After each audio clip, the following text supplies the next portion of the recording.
السلام عليكم ورحمة الله وبركاته. ازيكم حبايبي؟ عاملين ايه؟ يا رب تكونوا بخير. اول حاجة كده نصلي على النبي على افضل الصلاة والسلام. عايزة اقول لكم يا جماعة ان الاسعار غالية جدا بجد، ربنا يرحمنا. شوية الخضار اللي قدامكم دولت والله العظيم ب200 جنيه اقسم بالله. يعني ولا جبت لحمة ولا فراخ ولا خضار ولا اي حاجة. ده حرام حرام بجد. في ناس مش قادرة تجيب.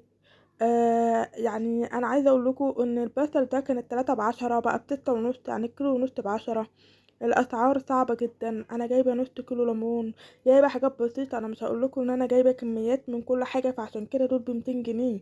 لا، انا جايبه كيلو جزر، كيلو ليمون، الحاجات اللي انا محتاجاها. الكيلو الجزر ب6 جنيه. نزل الحمد لله عن الاول. الليمون ب10، الفلفل الاخضر ب10 والحراق. جايبه نص مشكل، يعني الواحد ماشي على قده. برضو المصاريف غاليه جدا بجد اقسم بالله. ده حرام. البطاطس يا جماعه ب10 جنيه. انا جبت الصغيره امه كيلو ونص ب10. صغيره يا جماعه. الواحد بينقي الحاجات اللي على القد شويه عشان خاطر يعني نمشي الدنيا.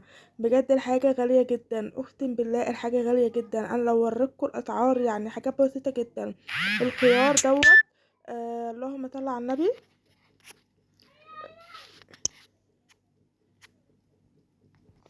ارخص حاجة في السوق يا بنات والله العظيم ما هو الاستفندي. الفاكهة كلها ارخص حاجة في السوق كله عموما، ايا كان خضار او فاكهة او هو الاستفندي. الكيلو ب5 جنيه بس، مفيش ارخص من كده. هو ده الرخيص الفاكهة، ان الغلبان ياكل استفندي بس بيتهيألي يعني. اللي ما معهوش فلوس مش قادر يجيب لعياله فاكهة يجيب استفندي بس. ده حلال ولا حرام؟ بجد ده حرام. انا جبت كمان 2 كيلو موز. الموز ب12.5، سعر حلو. انا مش هقول ان هو سعر وحش. الحمد لله احنا قادرين نجيب يا بنات. انا بكلمكم احنا قادرين نجيب، غيرنا مش قادر بجد بجد. الحاجة غالية جدا. التفاح انا جبت كيلو واحد بس عشان عندي اطفال بيحبوه ب20 جنيه. انا جبت كيلو ب20 جنيه بس. الفاكهة اللي انا جبتها تقريبا موز، استفندي، تفاح. تمام. ان حبة الحاجات اللي قدامك دولت.